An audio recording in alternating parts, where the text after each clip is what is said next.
संगीत सूर्य केशवराव भोसले नाट्यगृह कोल्हापूरचा एक ऐतिहासिक वारसा काल आपल्या सर्वांच्या डोळ्यासमोर जळून खाक झालेला आहे। पाहताना अत्यंत वाईट वाटत होतं। तातडीनं आग विझवण्याचा सर्व प्रयत्न केला, पण हेरिटेज वास्तू आत लाकडाचं मोठं काम यामुळे ही वास्तू काल जळून खाक झाली। खऱ्या अर्थानं कालच 10 कोटीची मदत मी जाहीर केली, पण आज सकाळपासूनच सन्माननीय मुख्यमंत्र्यांशी मी बोलतोय। आत्ता देखील या ठिकाणी मी मुख्यमंत्री महोदयांशी बोललो, आयुक्त देखील महोदया त्या ठिकाणी मुख्यमंत्र्यांशी बोलल्या।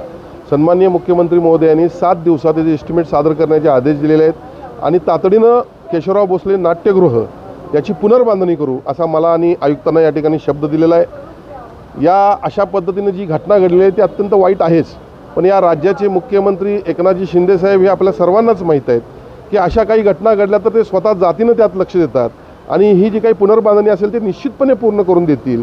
मी या करवीर नगरीतील सर्व कलाकार, महाराष्ट्रातील तमाम कलाकारांच्या वतीनं, करवीर नगरीतील प्रेक्षकांच्या वतीनं, कारण या नाट्यगृहाचा संबंध प्रत्येक कलाकाराशी, मराठी कलाकाराशी आलेला आहे, हिंदी कलाकारांशी देखील आलेला आहे। अनेक नाटकं या ठिकाणी गाजलेली आहेत। या सर्वांच्या वतीनं मी सन्माननीय मुख्यमंत्री महोदयांना विनंती देखील करतो आणि त्यांचे आभार देखील मानतो की त्यांनी या पुनर्बांधणीचा आम्हाला शब्द दिलेला आहे। राज्याचं सांस्कृतिक कार्य खातं आहे, राज्याचं सांस्कृतिक कार्य खातं हे अशा पद्धतीचे थिएटर्स असतील, कलाकार यांच्यासाठी सक्षम आहे।